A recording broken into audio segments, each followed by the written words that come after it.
Good morning, students. Now start our first chapter. और ये first chapter मैंने geography में से लिया है and this is name is resources. Now first one, resources. What is the meaning of resources? I think her student ये जानता होगा कि रिसोर्स का मीनिंग क्या है या क्या होते हैं रिसोर्सेज, बट आप लोगों को थोड़ी सी उसके बारे में नॉलेज नहीं है। रिसोर्स का मीनिंग होता है स्रोत, कि हमें जो चीज हमारी आवश्यकताएं पूरा करती हैं वो रिसोर्स कहलाती है।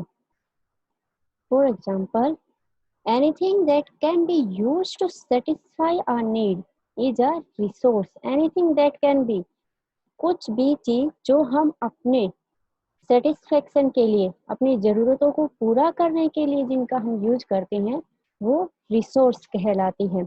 For example, voter, rickshaw, text book, daily use की जो भी आप चीजें, पेन यूज करते हैं, पेन रीडिंग राइटिंग के लिए पेन यूज करते हैं, फैन का यूज करते हैं, जैसे अभी गर्मियों का सीजन चल रहा है तो फैन, तो ये सभी चीजें हमारे लिए रिसोर्स है।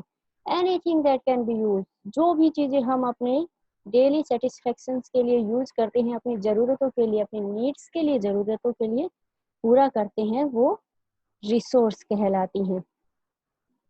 नॉर्मली रिसोर्स, फॉर एग्जाम्पल अगर हम बात करें, water, electricity, rickshaw, vegetables and text book, ये कॉमन चीजें हैं जिनका हम यूज करते हैं और ये सब भी हमारे लिए रिसोर्स ही हैं, क्योंकि ये हमारी ज़रूरतें पूरा करती है।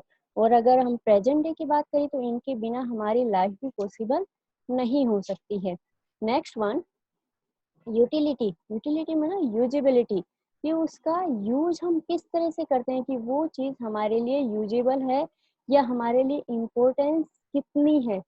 कोई भी रिसोर्स जो है वो तभी हम यूज, हमारे लिए तभी वो बेनिफिशियल होता है जब हम उसका यूज करते हैं।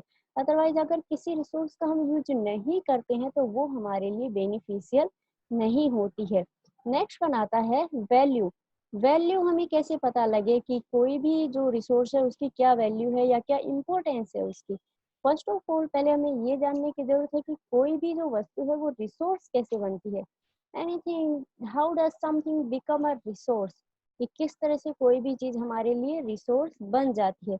जब हम किसी चीज का यूज करते हैं, किसी वस्तु का यूज करते हैं अपने नीड्स को पूरा करने के लिए, तो वो हमारे लिए रिसोर्स बन जाती है।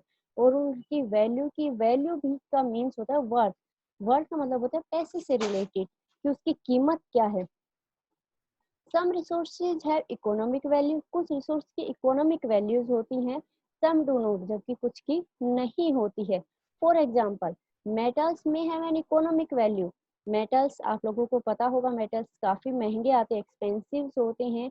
For example gold, silver, copper, जो भी हम मेटल अपने आसपास देखते हैं काफी एक्सपेंसिव होते हैं, तो वो उनकी जो इकोनॉमिक वैल्यू है वो बहुत ज्यादा होती है। जबकि अगर अदर एग्जाम्पल हम देखें कि कुछ की वैल्यू हमारे लिए है बट वो इकोनॉमिक वैल्यू नहीं है, कि फॉर एग्जाम्पल लैंडस्केप, हम कोई अच्छा सा सीन देखते हैं नेचर का, तो उसके लिए हमें थोड़े ना पैसे लगे हुए हैं, पर वो हमारे लिए इम्पोर्टेंट है। हमारे नेचर ने हमें दिया, हमारी सेटिस्फेक्शन, ह्यूमंस की सेटिस्फेक्शन, उसके नीड्स को पूरा करने के लिए वो जरूरी है। इसलिए कि रिसोर्सेज की वैल्यूज को भी टू पार्ट्स में डिवाइड कर दिया। इकोनॉमिक वैल्यू होती है कुछ की और कुछ नॉर्मल होते हैं, बट उनकी हमें जरूरत होती ही है।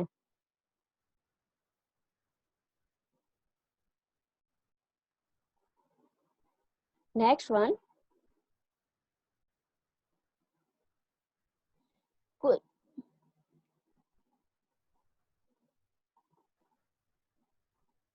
रिसोर्सेज की हम बात करें तो वो कुछ जो रिसोर्सेज होते हैं, इकोनॉमिक वैल्यू का एक और एग्जांपल आ रहा है आपके पीडीएफ जो मैंने आपको फॉरवर्ड की है, उसमें भी आप पढ़ेंगे तो आ जाएगा। कि इसमें एक एग्जांपल दिया है, ग्रैंड मदर्स का जो होम है काफी पुराना होम है, तो उसकी कमर्शियल वैल्यू नहीं है, इट मीन्स उसकी कोई कीमत नहीं लग रही है। बट उस पुराने से होम को अगर हम किसी मेडिकल फर्म में कन्वर्ट कर देते हैं तो उसकी वैल्यू, कमर्शियल वैल्यू बढ़ जाती है, क्योंकि उसको हमने एक मेडिकल फर्म में कन्वर्ट कर दिया, कि मेडिकल स्टोर खोल दिया है, कि छोटा मोटा क्लिनिक खोल दिया है, तो उसकी वैल्यू बढ़ जाती है। तो किसी भी चीज़ का जब हम यूज करते हैं तभी वो हमारे लिए वैल्यूएबल होती है, अदरवाइज वो हमारे लिए वैल्यूएबल नहीं होती है।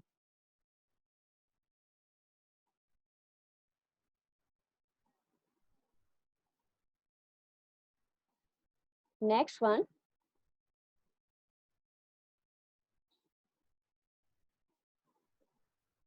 Time and technology. Next one अगर हम बात करें, time and technology are two important factors that can change substance into resources.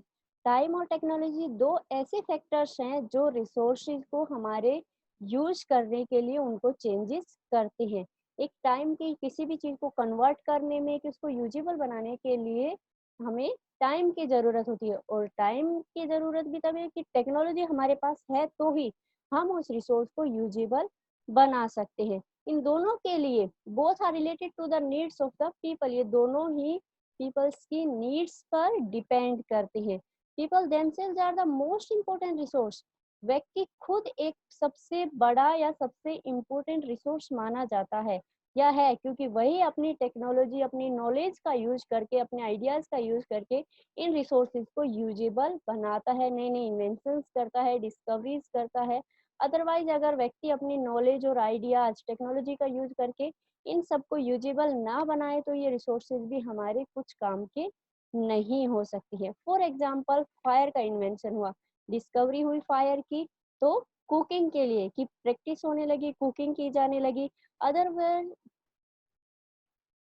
Next one, wheel, wheel का इन्वेंशन हुआ तो ट्रांसपोर्ट का डेवलपमेंट हुआ। अगर व्हील, टायर ही नहीं बनते, व्हील नहीं बनते तो ट्रांसपोर्ट का डेवलपमेंट भी नहीं होता।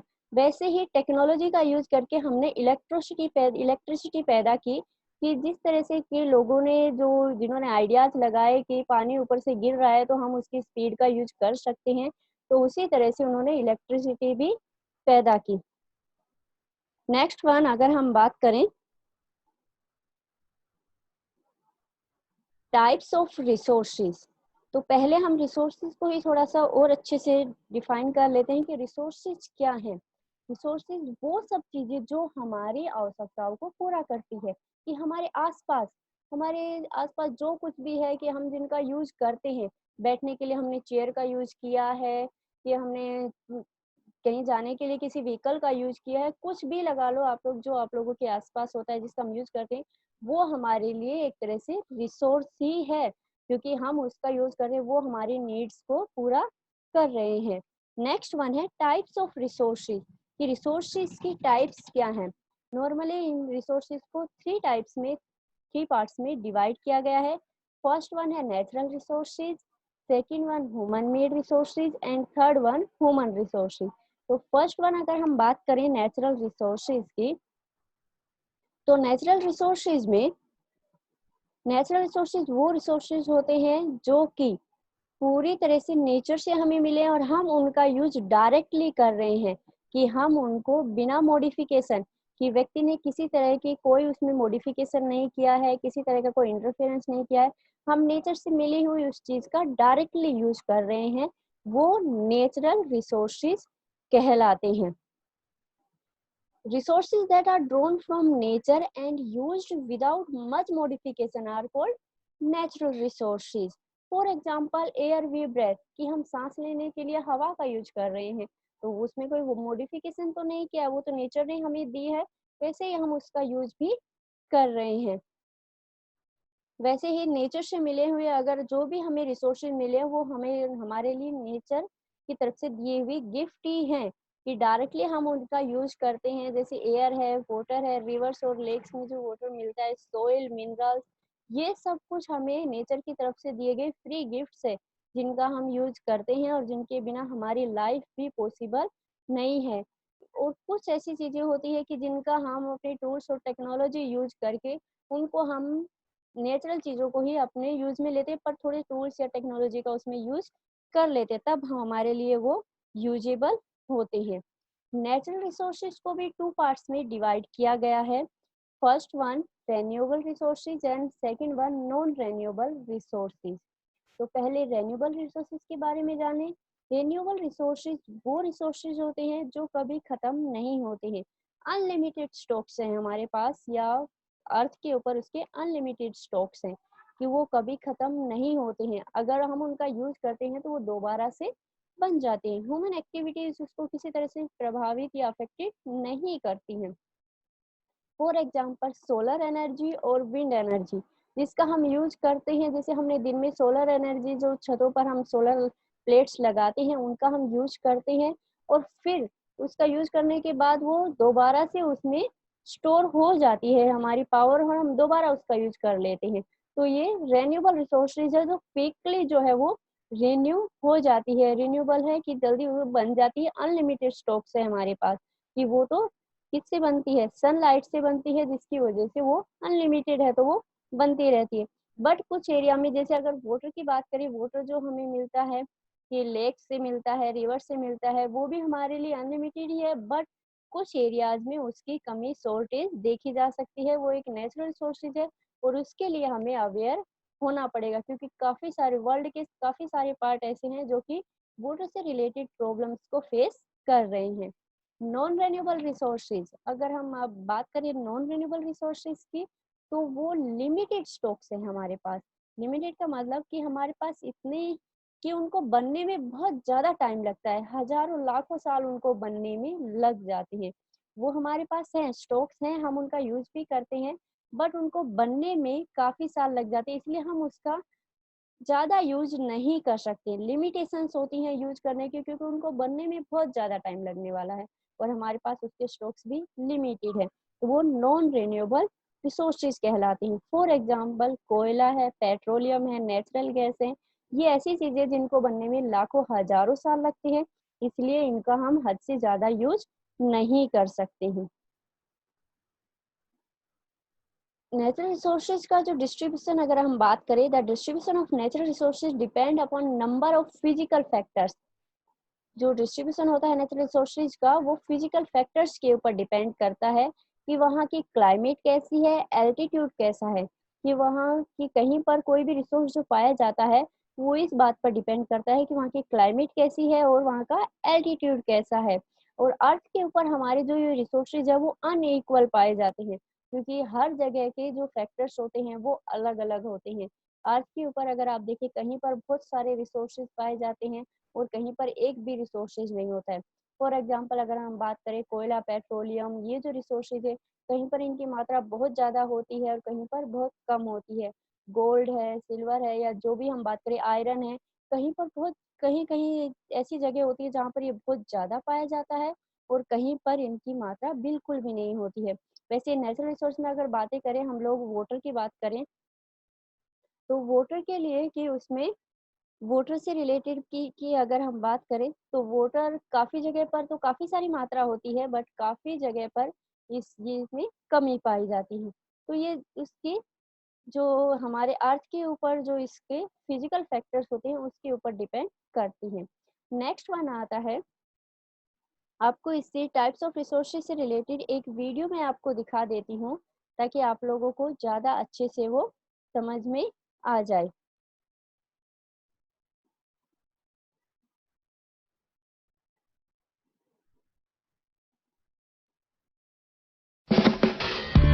Come children, let's learn about the types of resources. Value, utility, time, and technology are some important factors that can change substances into resources. Let's see how. Things like gold metal has economic value while a beautiful landscape may not have. So, things become resources only when they have a value. We utilize vegetable, water, car, etc. for our use. Therefore, all these things are resources. Time and technology are related to the needs of the people. Inventions and discovery has led to the creation of more resources. Types of resources can be classified into natural resources, human human-made resources and human resources. Let's look at each one of them in detail. Natural resources are the materials that come from the nature and are used to support life and meet people's needs. In fact, our homes, clothes, food, and plastics are all made from natural resources.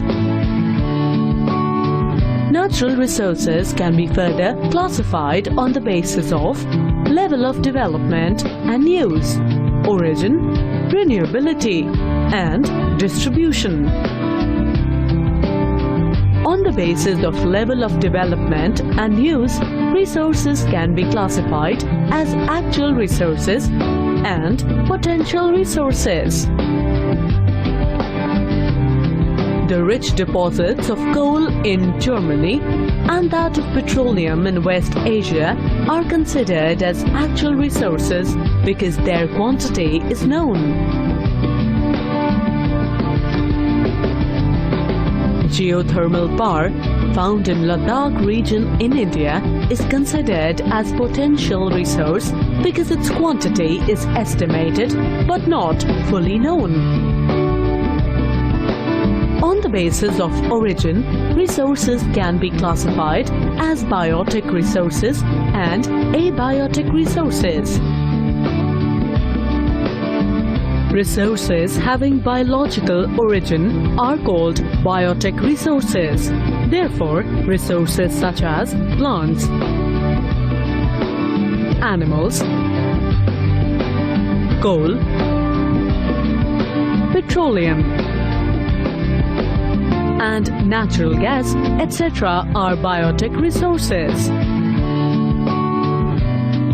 Abiotic resources are non-living. Therefore, resources such as rocks, metals, water, soil are abiotic.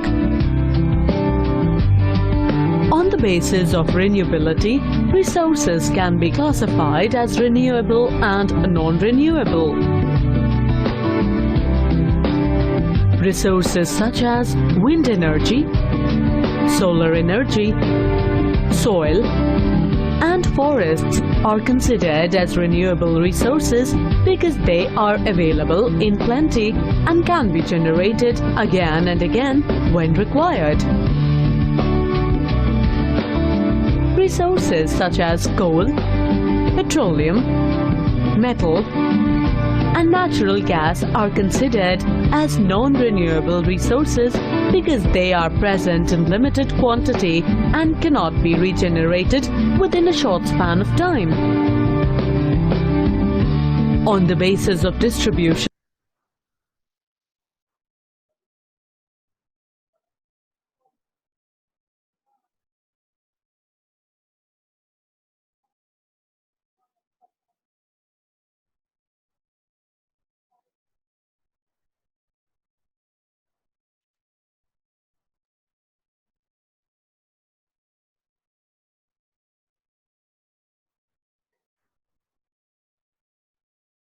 Next one, human-made resources.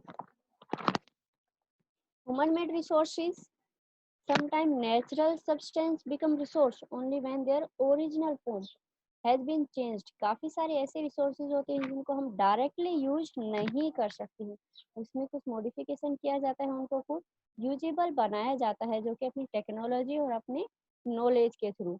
जैसे iron ore, iron जो हमें पाया जाता है वो ओर के रूप में यानी कि कच्चे रूप में पाया जाता है जिसका हम डायरेक्टली यूज नहीं कर सकते हैं, इसलिए उसमें टेक्नोलॉजी यूज करके उसको यूजेबल बनाया जाता है और फिर उसका यूज हम लोग बिल्डिंग्स, ब्रिज, रोड या मशीनरी वगैरह व्हीकल्स बनाने में उसका यूज करते हैं। तो ये ह्यूमन मेड रिसोर्सेज होते हैं कि जिनका व्यक्ति अपनी टेक्नोलॉजी के थ्रू यूज उस टेक्नोलॉजी का यूज करके उसको यूजेबल बनाता है।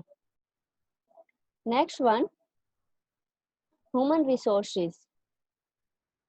People can make the best use of nature to create more resources. व्यक्ति नेचर के जो रिसोर्सेज, जो नेचुरली रिसोर्सेज है उनको क्रिएट मोर रिसोर्सेज में क्रिएट कर सकता है। वो किसके थ्रू? अपनी नॉलेज, अपने स्किल, इसके थ्रू वो उनका जो है यूज ज़्यादा अच्छे से कर सकता है। जैसे वाटर से, कि वाटर ऊपर से गिरता है और उसके उस अपनी टेक्नोलॉजी का यूज करके व्यक्ति ने जो है वो हाइड्रो इलेक्ट्रिसिटी पैदा की, तो वो अपनी नॉलेज का यूज किया, अपनी स्किल का यूज किया कि उसके पास उसकी इतनी कैपेसिटी है या उसके पास वो कैपेबल है कि वो नेचुरल रिसोर्सेज का उसको यूजेबल बना सकता है।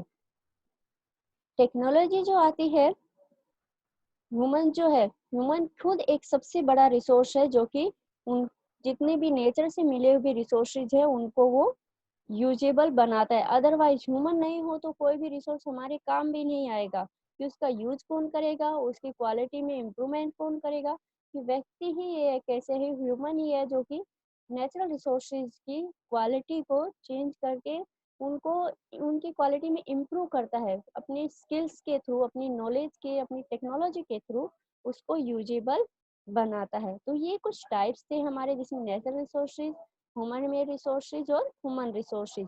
नेक्स्ट वन जो हमारा आता है कंजर्विंग रिसोर्सेज। कंजर्विंग मतलब उसको हम सुरक्षित कैसे रख सकते हैं, कि हमारे पास रिसोर्सेज हैं बट हम उसको किस तरह से बचा सकते हैं। रिसोर्सेज हैं, पर आप लोगों ने टाइप्स ऑफ रिसोर्सेज में देखा होगा कि कुछ ऐसे रिसोर्सेज है जिनकी मात्रा है या जिनकी क्वांटिटी हमारे पास लिमिटेड है, जिसका हम ज़्यादा यूज नहीं कर सकते हैं, कि वो अगर एक बार ख़त्म हो गई तो उसको बनने में हज़ारों लाखों साल लग जाएंगे, जिसकी वजह से हम उसका ज़्यादा यूज नहीं कर सकते हैं। तो वैसे ही using resources carefully and giving them time to get renewed is called resource conservation. Resource conservation होता है कि हमें उनका केयरफुली यूज करना है और उनको रिन्यूड होने में, उनको बनने के लिए उनको टाइम देना पड़ेगा, तभी वो हमारे लिए यूजेबल होगा, तभी हम उसका यूज कर पाएंगे।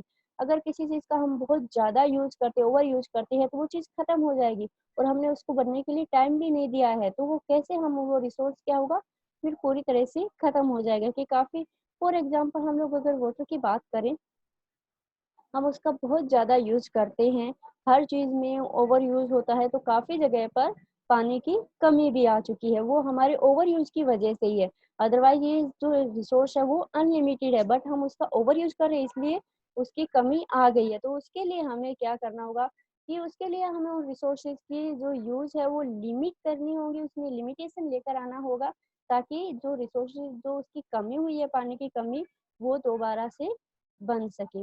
नेक्स्ट वन है सस्टेनेबल डेवलपमेंट। ये भी इम्पोर्टेंट पॉइंट है इसमें।